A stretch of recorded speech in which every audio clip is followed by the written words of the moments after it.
Okay, so just to go over, the test will be on Wednesday. It'll be in class. It will be paper.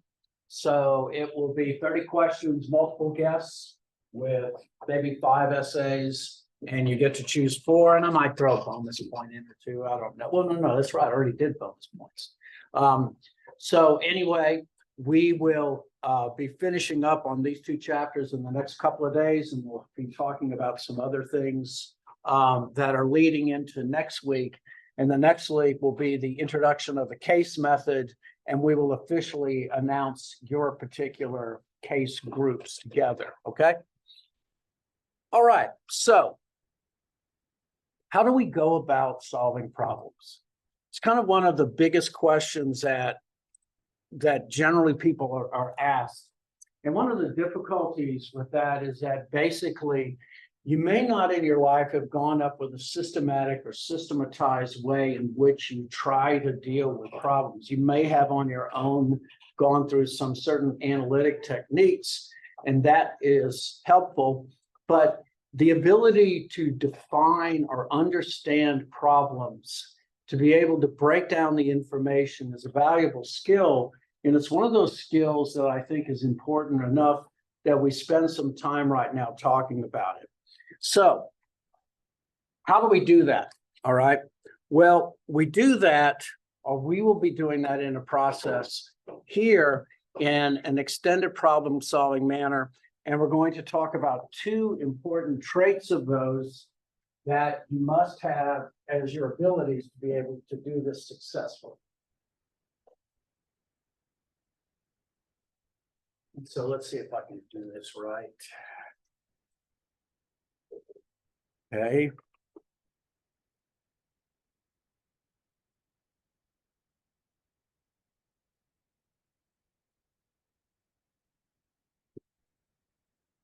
So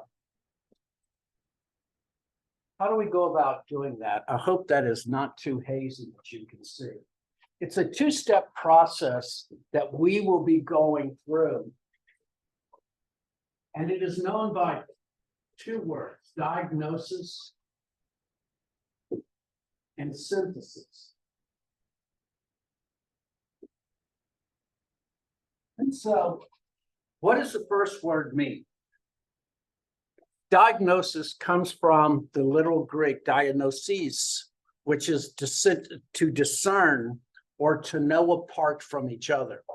And so what diagnosis basically is as a technique and as a word, it is a way of breaking things apart.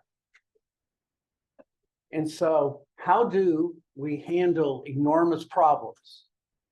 If we use the concept or the idea of diagnosis, it means that we break things apart first. And I would see even further is to break it up into its more essential parts. And I think that is probably the most valid thing. If any of you have gone through your books, highlighted things that you think important, that is exactly what the concept of diagnosis is. It is your thought processes that look at what is considered to be the most pertinent information, and in determining the most pertinent information, trying to decide where the issue is. Now realize this, it's not a 1-step process, it's 2. And this is the second part that's just as important. So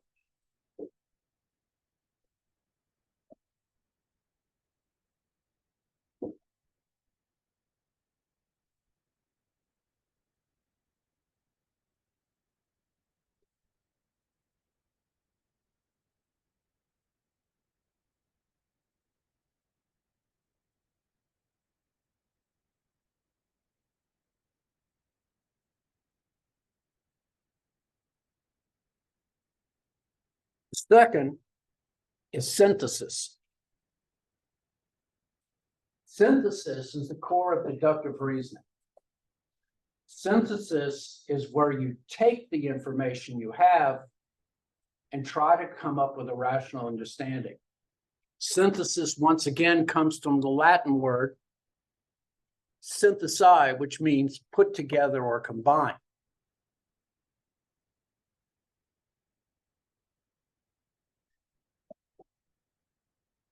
And so what does this two-step process basically mean? And how is it going to work for you? Well, to give you an example, this is what we will be doing.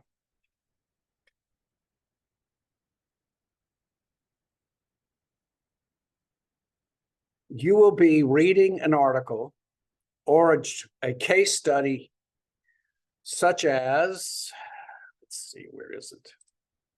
This one. This is an article that we'll be using next week in our cases. And this is a particular article that happened in 2014. And this is what you would normally read when you're doing your basic work or you're reading for leisure or whatever. And yet, in every article, in every journal, in everything we read and think and understand, there are vital clues that are important for us, okay?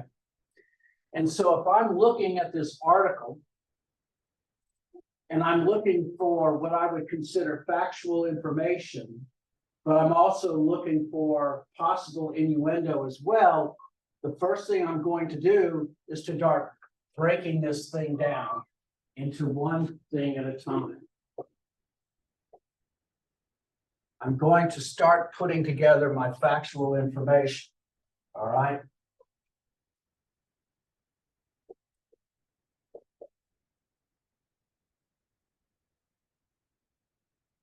This is the process of taking things apart,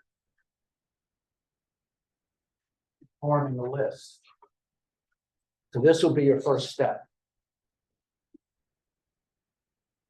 The next step will be this, taking this information and in a synthetic process, in the process of synthesis, putting it together into a cohesive whole and deciding what do the facts mean. Remember this, that in any problem-solving situation, what's the first step in any problem-solving situation, you want to guess? Define the problem, exactly.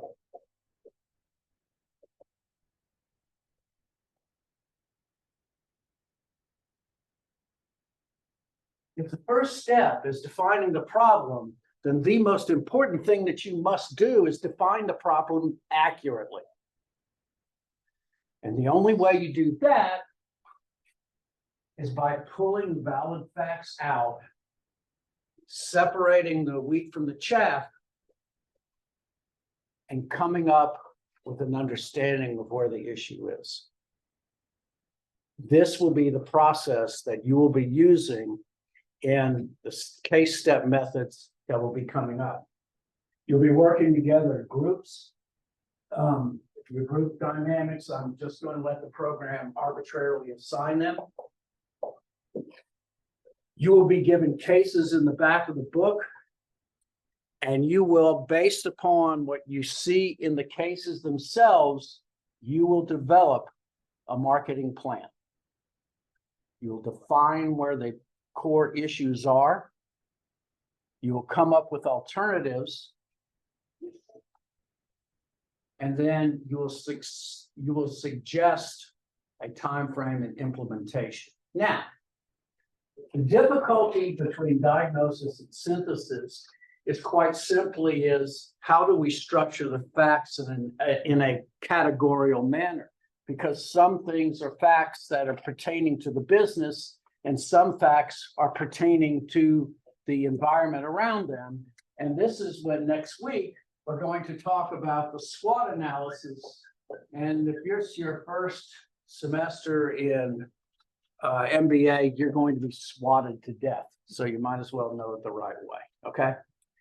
So the SWOT analysis is how we take the data from the diagnosis, we put it into categorical information based upon its strengths, weaknesses, and opportunities of threats of our organizations, and take that information and in a synthetic or synthesizing way, come up with what we consider to be the best of all possible answers, okay? And I'll step a little further in this, but I want to get the mental juices rolling in your mind so that when we start in all serious next week, we're going to be good to go, okay? Well, actually, we'll start it on Thursday. We'll start with chapter 2. We'll start talking about strategic planning, okay? So I just wanted to give you that introduction.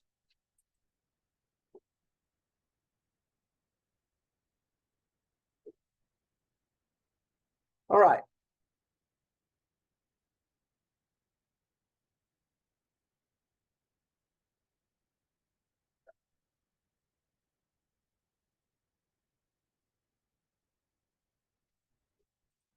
Actually, I'm going to do a little bit of this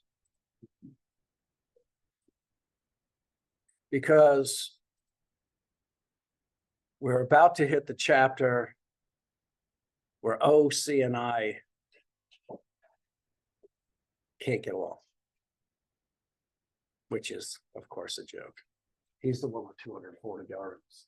Supply chain. No, no, no. It's channels. It is channels strategy. Okay? Forgive me. Don't mean to get upset. Why? There's a fundamental difference between supply chain and channels, and I'll show it to you right now. I've got to put the screen up again, okay? So if you look at OC's article here, the things that he talks about are important, granted. And these are 4 things, granted, that are important, but they're not channels, okay? And I will show you what channels are.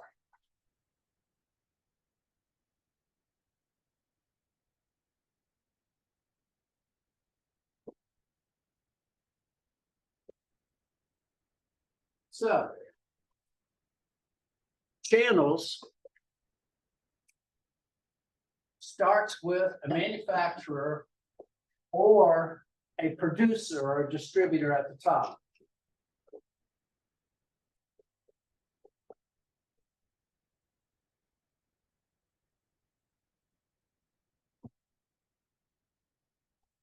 Manufacturer starts at the very top. The middle part is a series of intermediaries, wholesalers, retailers, and specialized intermediaries.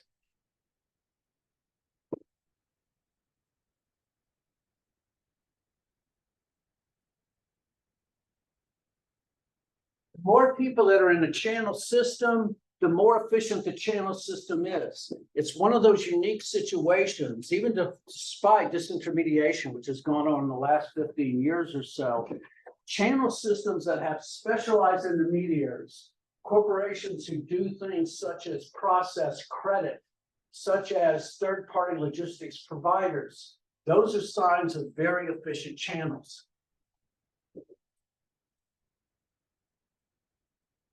And the last thing is that in channels versus supply chain, the consumer is a member of the channel system because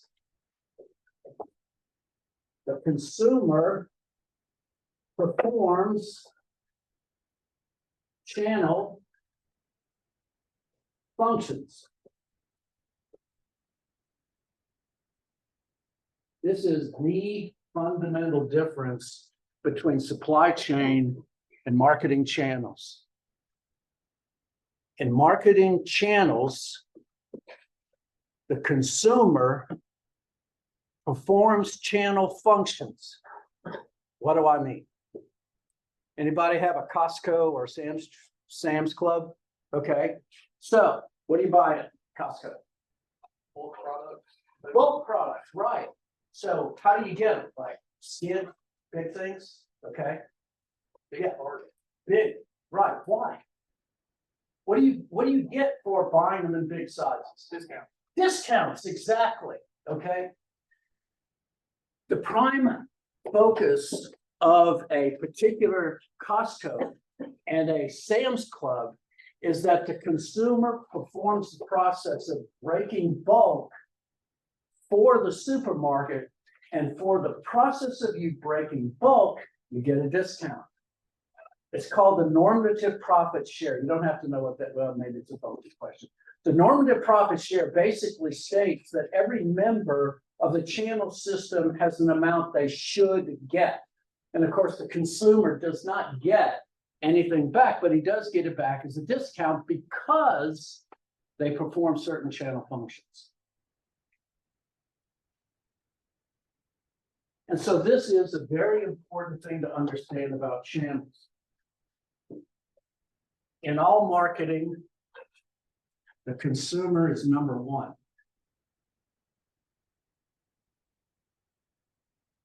And in supply chain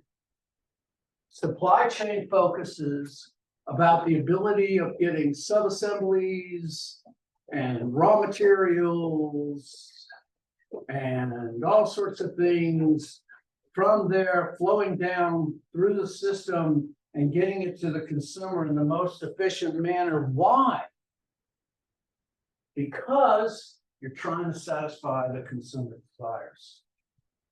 And so if you start with the understanding of the consumer first, which is the focus of marketing, then you'll understand the importance of bringing things through the supply chain.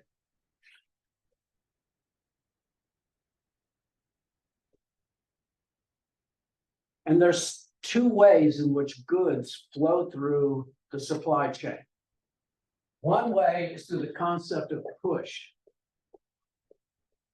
All right. And with push, what you have, if you have salespeople from the manufacturer going to the intermediaries having agents and other people like that who push it to the retailers have their own salespeople, and their salespeople push it finally to the consumer. That is the traditional supply chain technique, and push is used in both marketing and supply chain. Marketing, however, goes one better. Marketing creates demand from the consumer. Marketing bypasses the supply chain, creates a unique idea in the mind of the consumer, identifies a need, hopefully, and satisfies it with a particular want, and the demand of the consumer pulls the goods through the system.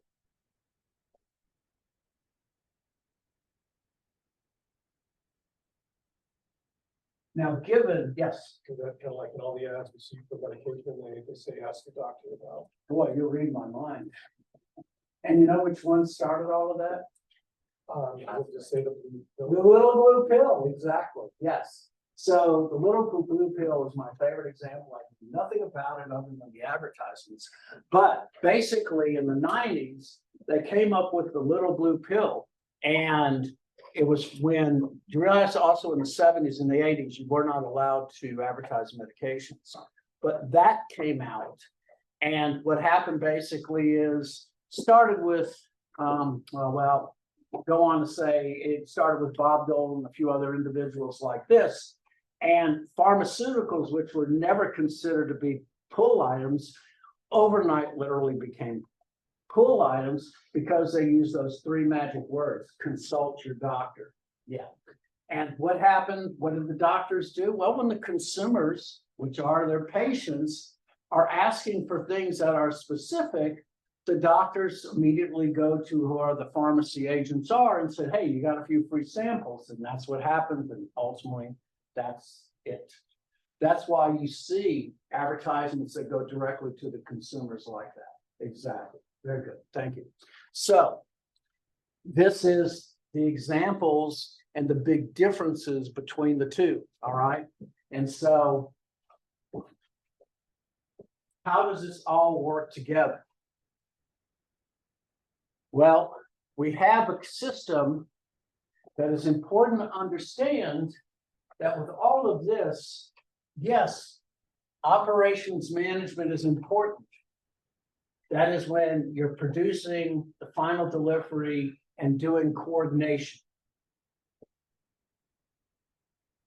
Procurement, I hate management as a word. I'm not management as people, okay? But it just sounds a little dry, okay? Creating value through sourcing, purchasing, and so how do you create the value, all right? You find the value in how the consumer values it.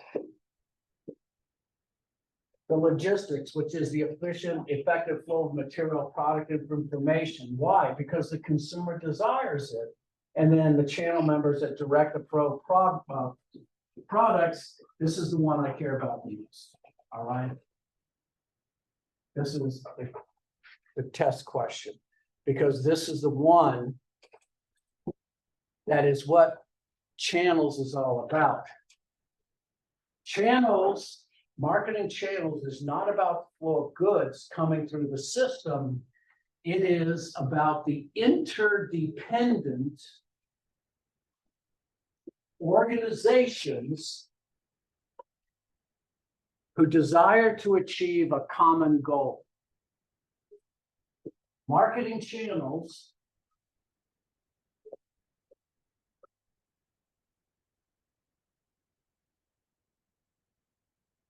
is a series of independent organizations interdependent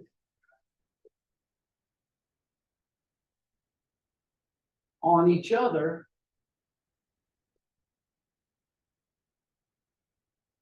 to achieve distribution to consumers.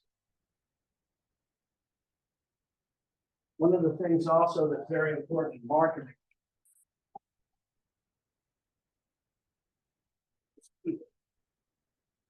marketing channels is a series of independent organizations interdependent upon each other to achieve distribution to the consumers.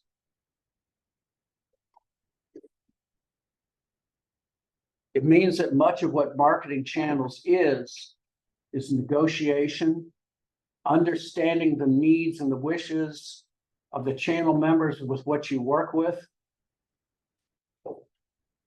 and understanding which side has particular levels of power and which one doesn't. It also depends on understanding the motivations of the individuals in the marketing channel system as well. One of the things that it's important to notice that when we talk about marketing channels is that the manufacturer and the consumer of the goods have the very same wishes. The manufacturer, because they are manufacturing, their primary focus is on sales and in distribution in as many possible places as you can find. As many distributors as they can, they're happy with. The consumer wants as many distribution outlets as possible as well. There's two reasons why they want as many outlets as possible. One is for ease, and what's the other reason you look for many different places to get the same thing? Price, exactly. There you go, price. Okay. Because the manufacturer, remember, he's manufacturing, or she, excuse me, they are manufacturing. That's all their job is. Their job is to sell as many of the items that they get out. The consumer wants to buy as many as possible. The difficulty is in the intermediaries, because the intermediaries' number one function is profit. Why? Because profit is what drives the intermediaries. the maximum they can get from each individual unit they sell is the way that they stay in the business. It means they are very protective of their particular turf. It means that if I am a foot sloggers and I have 2 or 3 outlets that are out there and I have exclusive contracts with ski manufacturers or others, I am very reluctant to see a second or a third competitor come into a limited trade area like Boone, because it'll hurt profit. Remember that, okay? It's very important to understand the mindset that goes on between the channel members. The channel members have a purpose, but each of them have a different reason for their own existence. And it's that difficulty that creates conflict. And it's our ability to be able to absolve conflict ultimately that decides whether this is success or failure. So I talked about the wholesalers. You understand what they are. Wholesalers simply don't sell to the consumers. The retailers sell to the consumers. How do you know whether it's a consumer or a wholesaler? It's the buying motive. Why does the consumer buy? So if I were to go over to Staples and I were to buy a ream of paper, which is 500 sheets, and I were to take that home so my daughter were to use to draw on them, that would be a consumer sale. If I bought that very same ream of paper, brought it up here and used it for printing for the Blue Ridge Community Theater, which I'm a part of, then that would be a business sale. That's exactly how you tell the difference, all right? It's quite easy for you to go into any place, buy 2 things and have 2 different purposes. But that's how you can tell whether it's a resale or a wholesale. Okay, what's that? If it comes down into the production of a second unit, that's how you know. The specialized intermediaries I also want to talk about. I said that they're very specialized and very important. And when you're thinking your case studies and you're thinking about channels, think about intermediaries as well. So, specialized intermediaries, without them, you would not have the modern world that we have now. So let me give an example. Modern Subaru. How many cars do you think modern Subaru sells in a month? Yes. 30. Yeah, maybe that many. I've seen more than that. I mean, it's possible to have 100 in a month. Think about, now I want you to think about that. Think about the money of rolling stock that it would cost for Subaru. Remember, Subaru is not owned by Subaru corporate. It's modern Subaru. It's what's called a brand franchise, which means they have their own organization as well, but they are authorized to brand themselves with Subaru products. Their unique organization. Now, how do they ship anywhere from 30 to 100 automobiles in every month? Think about it.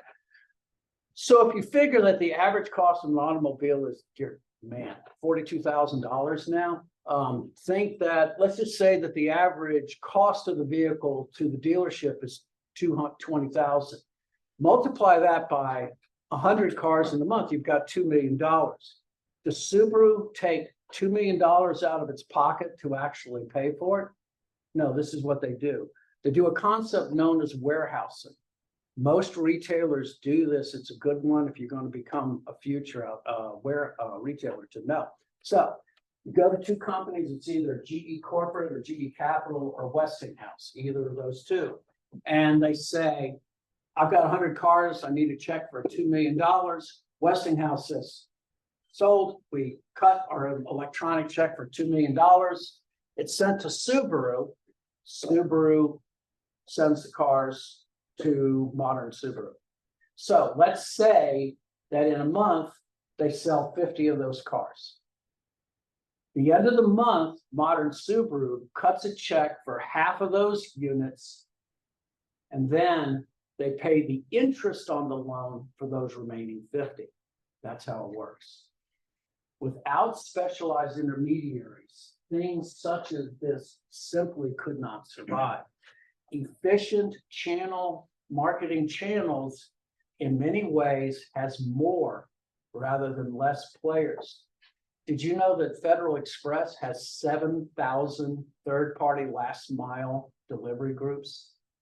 You would think Federal Express would be by themselves. No, they're not. Okay. They need last mile delivery people in order for them to complete their work. Their work now is so heavy that quite simply they told Amazon, I give up, and Amazon has said, that's fine, we're making our own package delivery anyway. So that's where the world is going.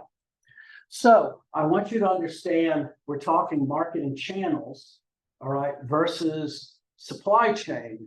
I want you to understand the importances of why these things, and I want you to realize that effective channel management comes down to effective communication between the channel members. Now, there's been a major shift in the last 2 decades with the omni-channel, and I'll talk about the omni-channel separately. So, as I've said, the connection and integration is extremely important.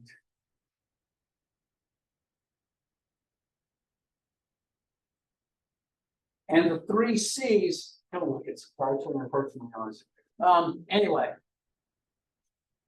the 3 important things that any effective supply chain, oh God, got me sick.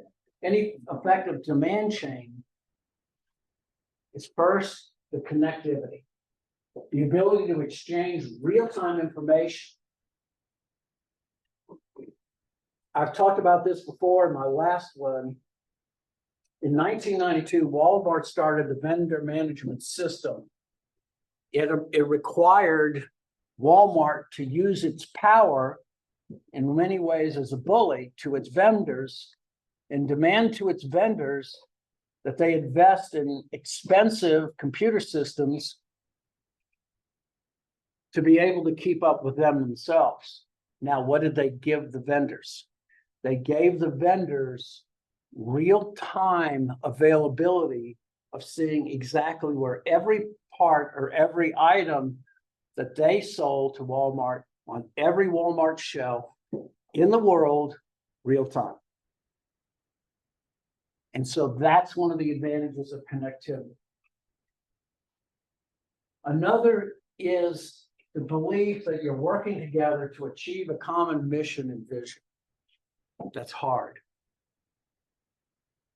because it requires you to be able to talk upstream or downstream in a shared vision, even though you don't have a shared balance sheet or a shared income statement or a shared strategic focus. There's a lot of psychological research on agency theory and things like that I won't get into. Maybe later I will. But it basically comes down to this. We all have a different reason for doing the things that we do. I'll just draw you this so you can see it. Agency theory, okay, basically says this, is that we have 2 individuals. We have an agent who acts on another individual, and those 2 different individuals have different reasons for their existence. The agent has given the intermediary a task. They want that task completed. This independent agent has other reasons for being in existence. Maybe the purpose of that is just to simply have a job and get some money. Whereas the agent wants this thing to be fixed. The only way that these 2 can come together is if the agent can share with the other individual their reason for being. There has to be a way of sharing a common vision. And then finally, collaboration is the expectation that there are needs in the supply chain that are ahead of their own right now. In other words, the preparation for a future.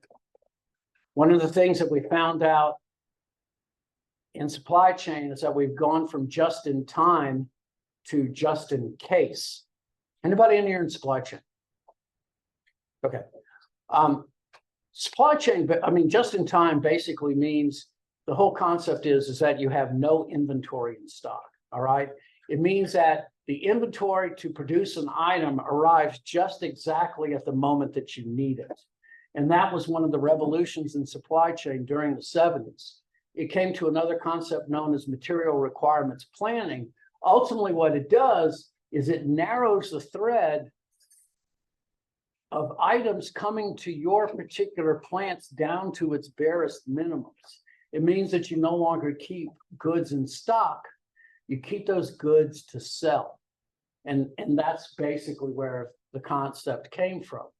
Unfortunately, what COVID found is that when you have nothing on your shelf, you have nothing to sell. So we're kind of backing away from that, but not too far.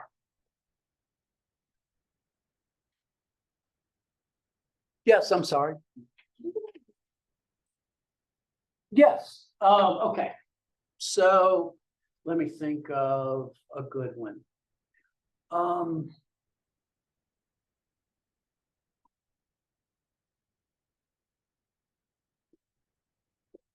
Ford is putting out their F-150 trucks.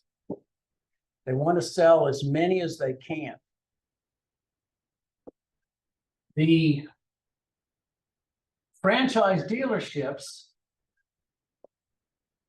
look at the suggested retail price of a Ford truck and says, I can sell as many of those as I possibly want and make as much profit as I can. So instead of selling the Ford trucks at 50,000, I'll sell them at 70,000. This is an actual real thing that's happening right now. Okay. So this is a classic example of agency theory. I've got a job to sell those items, but I don't give you the opportunity or the reason behind you're going to damage my reputation, because who are those people going to look to other than Ford for those inflated prices? And so that's an example. Agency theory basically states is that each party has a separate reason for existence. I'm hiring, let me think.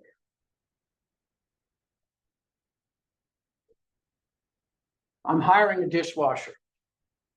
I just want that person to wash dishes. He spends half of his time walking around talking to his friends because he's a nice guy. All right. And that's good. But there's a pile of dishes in the back. All right. As the actor in this, I'm thinking that person's not doing their job. The person's there going, you got plenty of spoons and clean forks. Why do I need to wash them now? All right.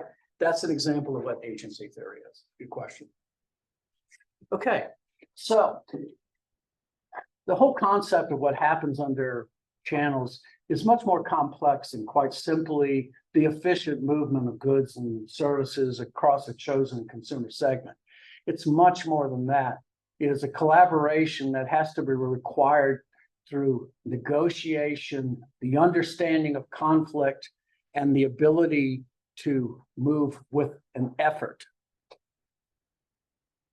I'll talk about the omni-channel when I take a break. I'll come back with that.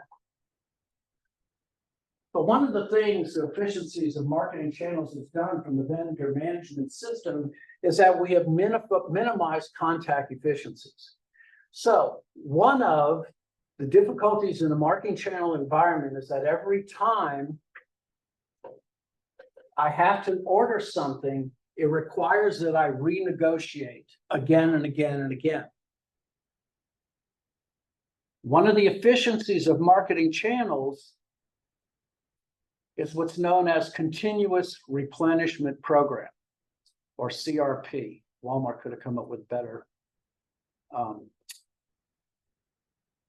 than C, you have an A in there anyway. So what does that mean? It means that instead of doing a single price purchase, which by the way, Dollar General does, what Walmart would say is, we guarantee to buy 50,000 cans of Del Monte in a year. But we don't want 50,000 cans shipped to our warehouse. We're going to take 5,000 now, and every time we hit a certain minimum buy, you're going to automatically send them to us. So what that means is that a company like Del Monte, which is 31%, excuse me, Walmart are 31% of their sales, it means that the continuous replenishment program is done in a much more efficient manner. And this is success not through supply chain, but through negotiation and channels. And so this is one of the functions that marketing performs.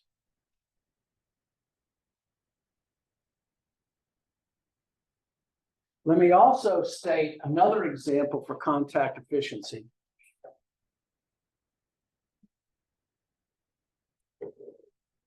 I go with the screen up.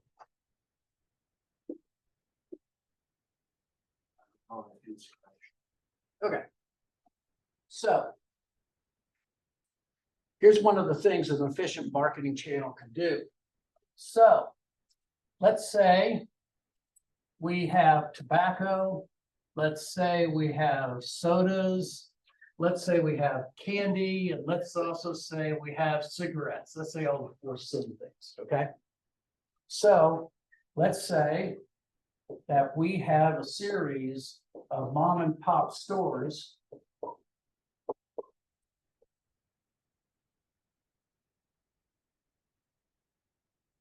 Yeah, okay. So let's say we have a series of mom and pop stores, convenience stores scattered all across the 12-county area in Northwest North Carolina. All right. Each one of these requires candy, cigarettes, soft drinks, and tobacco in order to survive. It's just as simple as that. Now, each one of these particular companies has to contact each one of those organizations.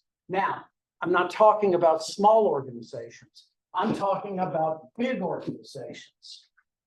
All right. I'm talking about Winston. I'm talking about Coke.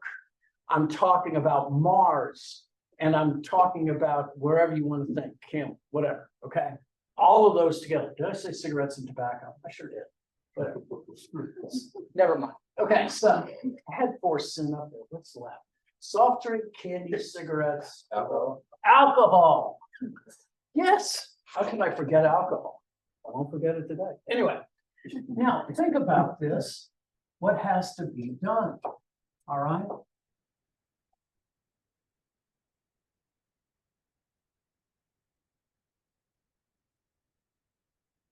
I'm not going to go on any further. You get the idea. All right. This is an inefficient marketing channel. It requires each organization to have a contract which each one of these organizations in order to survive successfully.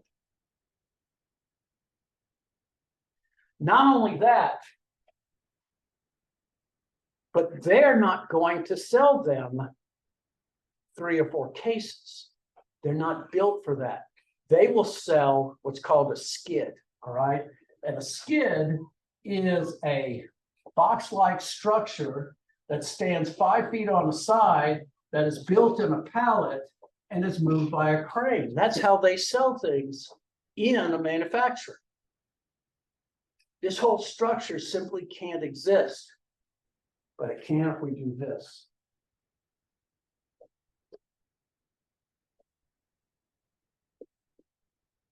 We take one wholesaler. That wholesaler specializes in mom and pop stores. This wholesaler has 10 customers. It's these individuals. And each one, they understand their market better than anyone else does. They sell not the products, they sell to their consumers, who are the retailers, the mom and pop stores. Now look at what advantages these particular stores now have. in just the concept of breaking bulk, all right?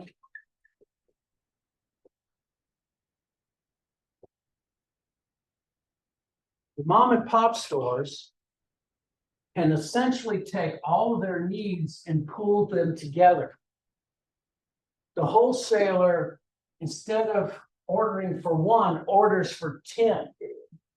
The wholesaler can get that pallet, break bulk into sizes that the retailers can use, and then the retailers break bulk again, and then ultimately sell to the consumer.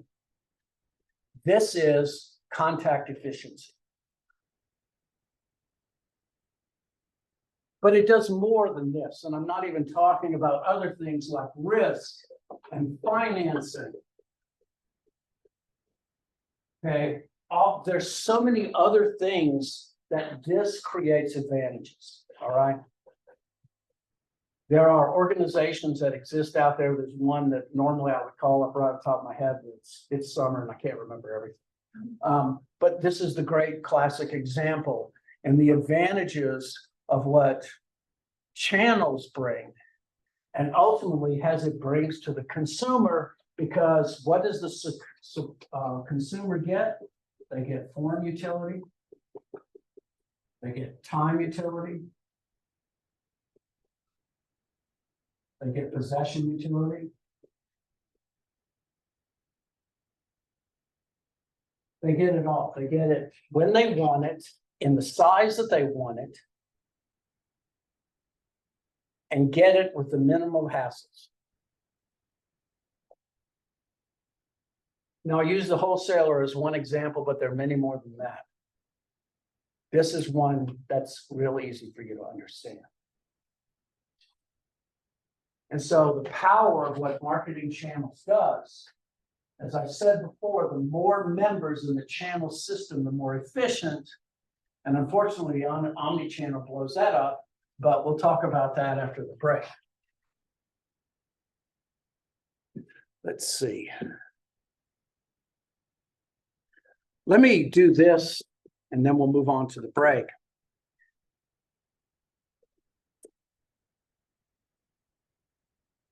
How we distribute is as much or more important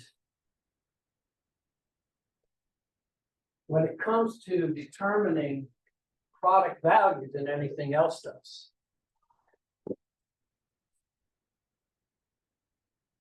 If I do not have exclusivity, and many times I don't have prestige or luxury, the restrictive coverage of a particular product adds to its value.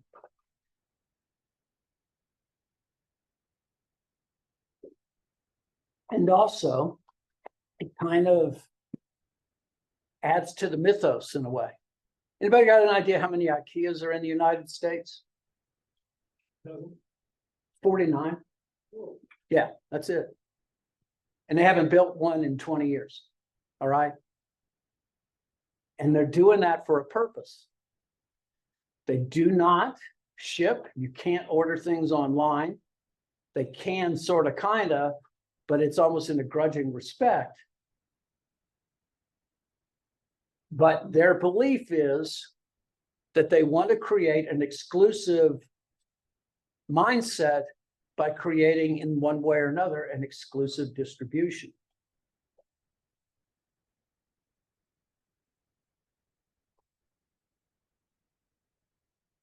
So this also has to go along with the category of goods as well. So if we look at the category of goods,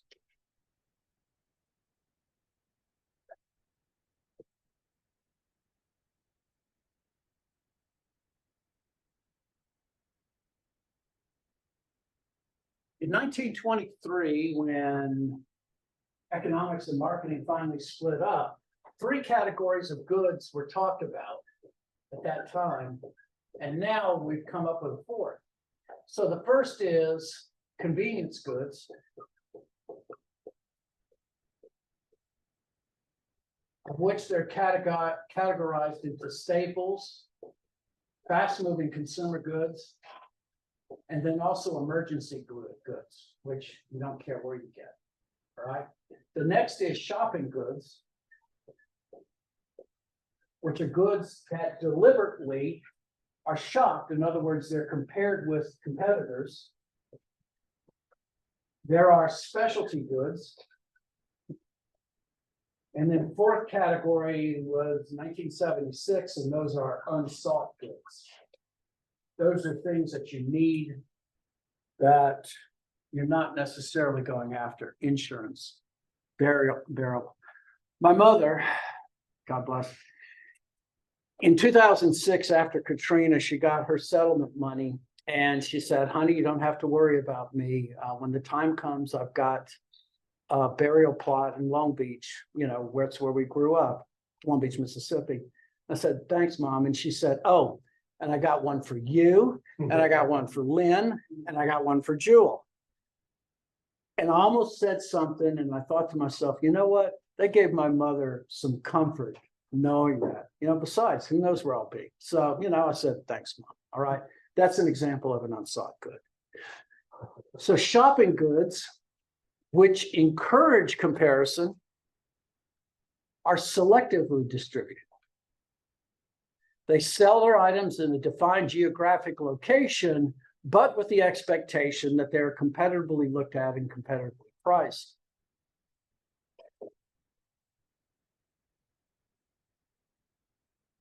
Intensive distribution is directly paired to convenience goods, where you quite simply want to have the maximum number of outputs because you want it to be in the closest place possible. And you're paying for convenience. And so convenience, like with everything, comes with a price. And that's why you'll go to the local Fill-A-Sack and buy a Coke there, 20-ounce Coke for $2. And right across the street at the supermarket, you could get a liter for 99 cents. It's because convenience is what you're buying, all right?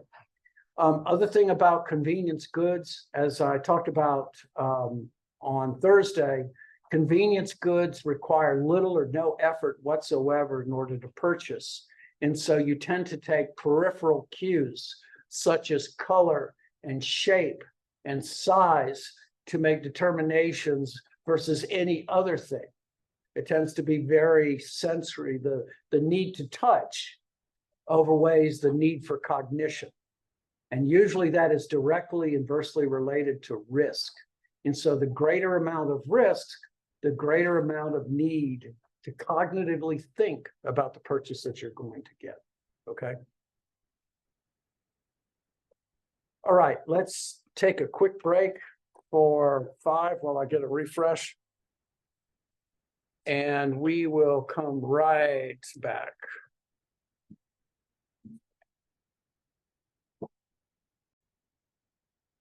Okay, so the discussion about the omni-channel, I found the first reference to the omni-channel was something like 2011. And it was one of those unique kinds of revelations, because in my own mind, I was a specialist in place. And before 2008, place, as I've said before, was in essence dormant. And yet, if you think about it, it's the last of the 4 P's of marketing to really be explored. I mean, we've done product to death, we've done price to death, and promotion certainly to death. But place as a value to the consumer was the last frontier. And so in 2008, when I was sitting amongst my fellow place people in channels, and there were 50 people over there in consumer behavior and us 6 in channels, and we were all talking about, yeah, but none of us have to worry about tenure because nobody has place. And I went, well, that's something to worry about. However, there was a thing going on, and it all came down to this. And it became this particular device that kind of unified all together. And it was the secondary phase of online channels, which were being added, that were basically expanding the number of channels that you would have and ultimately creating what's known now as the multi-channel. All right. And so what does the multi-channel as a concept mean? It means, just as it sounds, is that quite simply, there's more than one way to be able to get particular goods. So if I am the manufacturer, I can send my goods wholesale to the retailer, and that's the traditional way to get to the consumer. As a manufacturer, I could create my own online store, go directly to the consumer. As a manufacturer, I could ship directly to them. I could ship through catalog sales. I could also ship multiple other ways around. This is in essence what the multi-channel is. It's more than one way to deliver goods to our particular consumers. This is a process, by the way, that is known as disintermediation, which that is the removal of channel partners between the manufacturer and the consumer. And it has been ongoing. And yet somehow, when it looked like they were going to turn the lights out in retail, the lights went back up again. And now retail is as big as it's been, or even more. Because guess what? Consumers find other ideas and better ways, and have returned back to the retail stores, and they find we missed something. And so what you have now are all sorts of other new ways. You buy online and you pick up in store. You buy online, pick up in the car. You go in, order at the Walmart, have it delivered to your door. There's multiple ways in which you can do this, but along with this multi-channel environment, you started to have another idea that was happening. The multi-channel is when consumers would give more than one outlet for their consumer purchases from a single company. Direct mail. Still happens. The home shopping channels. That's another way. The infomercial is another. And all of the various permutations in the middle. And at first, basically, the whole concept was, how do we add new channels? Or are they viable? Which was just as important. Now, the important thing to also understand is that when you add channels, you're not trying to go after the same consumer. You're going after someone different. And let's see if I can get this done. Let's see, I apologize if the sound gets loud.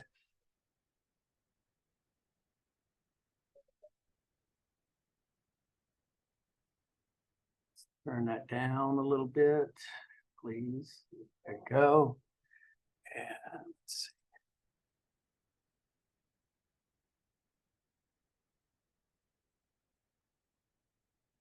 All right.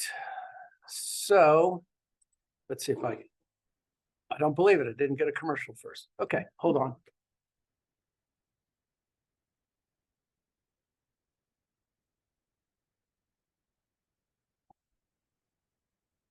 Okay. This is a channels commercial by Walmart. You are getting signals right now as to who this is for. So watch.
I'm not, like, I don't worry, he calls everyone Michael.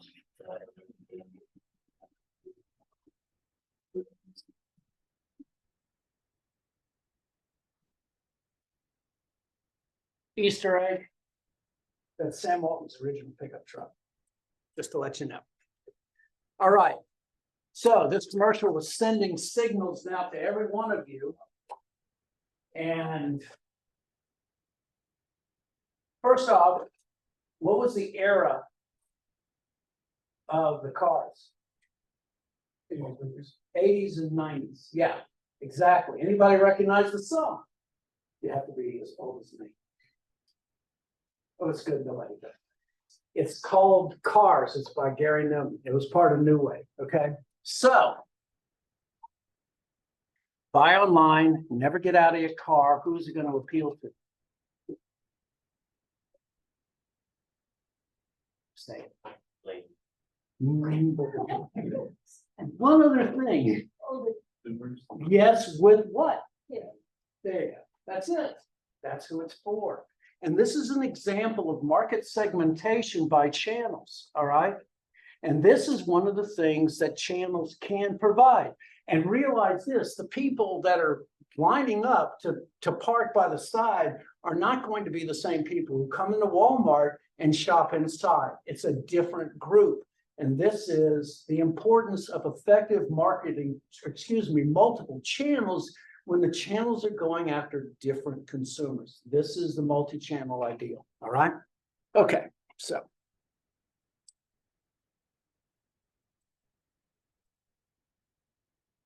Now, in 2014, Walmart actually did something smart. I always get on Walmart about many things, but I won't get on them with this. In 2014, Walmart went out and bought Jet.com, and they made the CEO of Jet.com their chief information officer, their CIO. In the next 5 years, Walmart bought Voodoo. They bought Moose Jaw, which is mainly outdoor recreation. They bought Flipkart, which is the e-commerce equivalent of Amazon. And they bought ShoeBuy and then eventually Shoes. Now they sold Voodoo and they continue to have Moose Jaw. They've kind of revamped all of this. But what Walmart is doing, and this is the purpose, like very much with the commercial, is each one of these groups, if you notice, is a different group. All right. It's a different channel. And this, or excuse me, in a different market segment. And this is the purposes behind doing all of these things. Okay. But the omni-channel is different.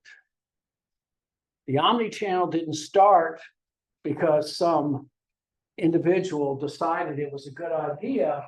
What we find is that the omni-channel has started to move, and it is an idea that has been created by consumers. And so Bjornsson, Hui, and Rahman in 2013 stated, in the past, brick and mortar retail stores were unique in allowing consumers to touch and feel merchandise and provide instant gratification.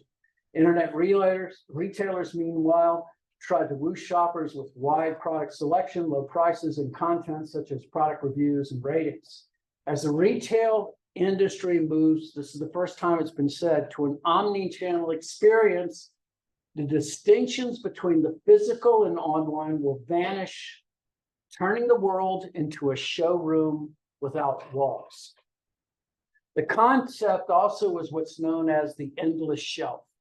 In other words, in essence, as I shop, I am constantly moving down the shelves over and over and over again. And even the most select online groups now have multiple vendors that you can choose for particular items. And so if we were to look at the classic, what I would say, shopping experience is basically that we, just we have a need, all right? The second thing after that is we will do what's called information search, okay? And then we will look at alternatives.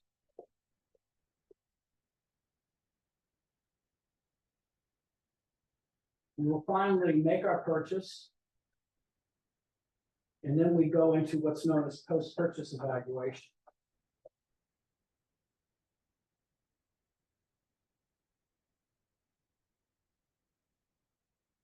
What makes the omni-channel so different is quite simply is the omni-channel becomes basically where you go to search for information.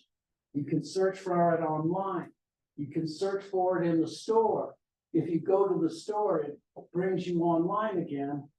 Then if you go to the internet again, you might use that to evaluate all the alternatives. And ultimately what you have is you have this concept that's known as channel pollution. All right. Where did the first idea come up? And one of the difficulties with accepting the omni-channel, quite simply, is you don't know where things begin and where they end. Because what I've described is nothing that's any different than any one of you have done. All right. And yet, we got to grab it. Why? Because Jag Sheth says that marketing is context driven.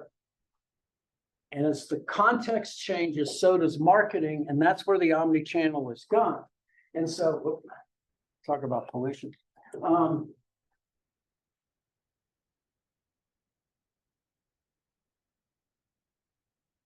If we look at the omni-channel versus the multi-channel tends to be siloed.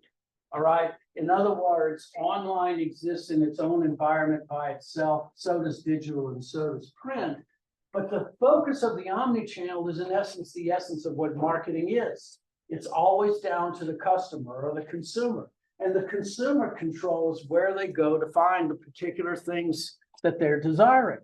And so if we're going to put together what is the difference between the omni-channel and the multi-channel, the omni-channel is customer driven and the multi-channel is customer centric.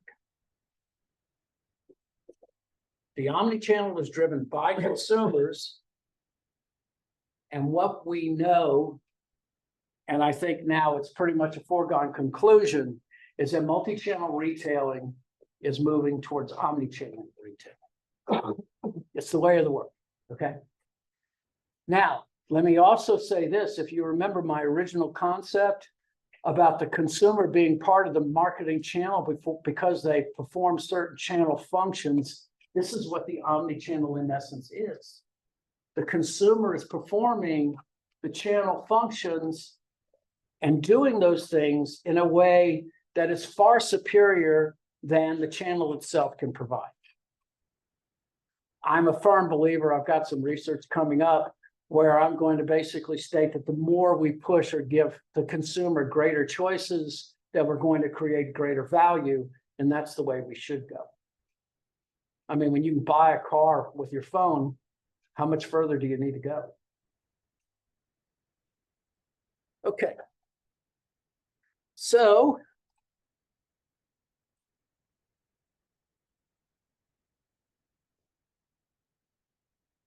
the last thing to realize is that when we're working with organizations,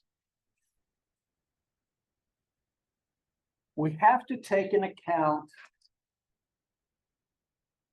what is known as power.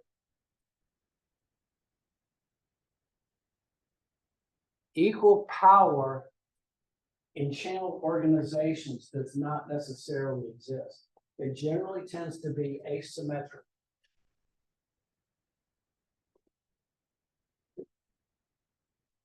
How a corporation like Walmart can get their vendors to spend thousands of dollars to be able to invest in the vendor management system is because Walmart has power. But power is not a bad thing. Power moves when nothing else does. Power that brings about systemic change for the better is good. Power that brings individual advantage does not. And there are many examples in supply chain. Oh my God, I said supply chain. In channels that support that, okay? So when Walmart created the vendor management system, they made all of the corporations that work with them better and made the whole system better. And it became, in essence, the copied way of doing it for the next 30 years. And so what are the powers that they're out there? I don't like how they line them up, but I'll go with what they got. Legitimate power comes down to three places, or two places, excuse me, all right? Traditional legitimate power has to be with the firm's position in the supply chain, all right? Traditional legitimate power is about the accepted norms and expectations in people's behavior. That is what traditional legitimate power is. We are in this position in the supply chain. You have a particular place, and that we work together in almost a kabuki dance where we're all doing things in societal norms and expectations. Legal legitimate power is when it is tied up in contracts in whatever governments you live in. And so there's traditional legitimate and there's legal legitimate. Reward power is exactly what it sounds like. It is the ability of the firm to not only help other people, parties reach their goals, but the reward for A, getting B to do something. If you do your homework before 7, I'll give you a cookie. Trouble is, my daughter the next night said, my homework's done, where's the cookie? And that's the problem with reward power in general, all right? Reward power tends to be corrosive. Reward power in and of itself in a vacuum tends to become an expectation and not the exception.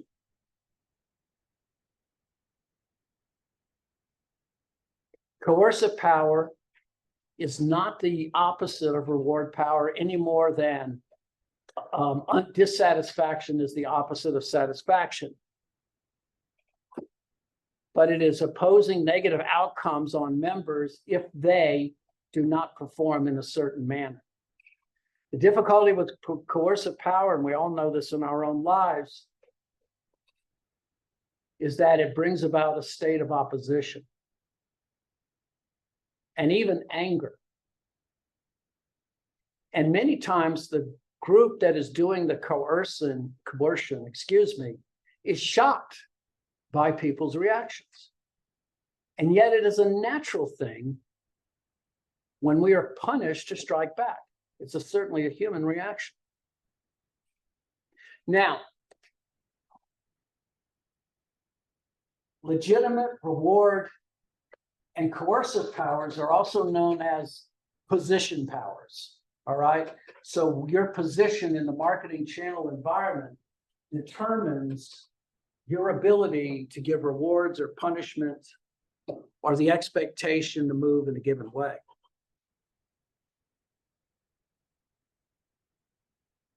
Information power, which is actually expertise or expert power, but we'll go with information power, is your ability to convey knowledge and to have specialized skills.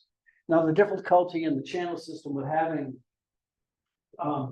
a firm knowledge, unfortunately quite simple, is many times it's very easy for that knowledge to be given up. And the difficulty is, or the best thing to do is to do exactly what you're doing here, and that's invest in your education at all times. And the last is referent power, which is wanting to be known to be with someone else. It is liking to work with others. Where these three are called the position powers, these two are called the personal powers. These are powers that individuals have and their ability to convey things. And so these powers ultimately determine success or failure in the supply chain.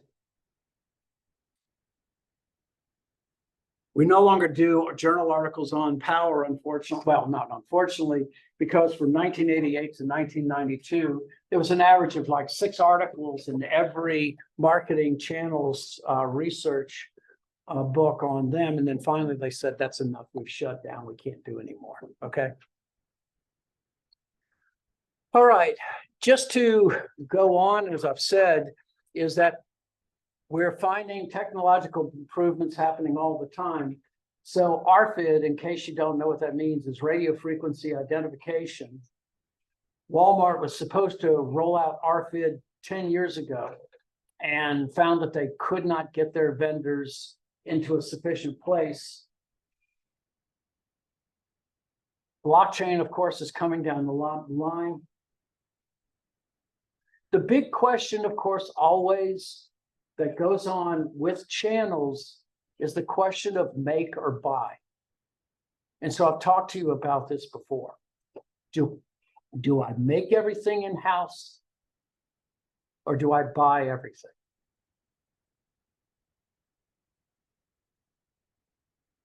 And the difficulty, of course, is that if I buy everything, then what is my core competence?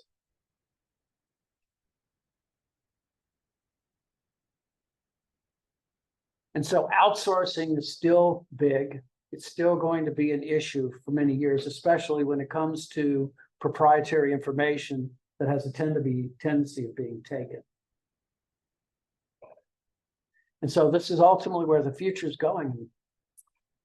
I think we're going to see, I think we're not necessarily seeing the apex of where channels is, but it's a great, exciting field if you're into supply chain. Just realize that there's another side to it, to channels. And I try to tell that to all my supply chain students. If you know both sides, you've got the entire picture. And I'm running out of voice and I can't go any further. So we're going to do this for today. Tomorrow we'll finish up talking about promotion, the last of the 4 Ps, and we'll get you ready for the test. Okay? All right, folks, I'll see you. Yes. No, marketing is everything will not be on the test. Okay, I've decided.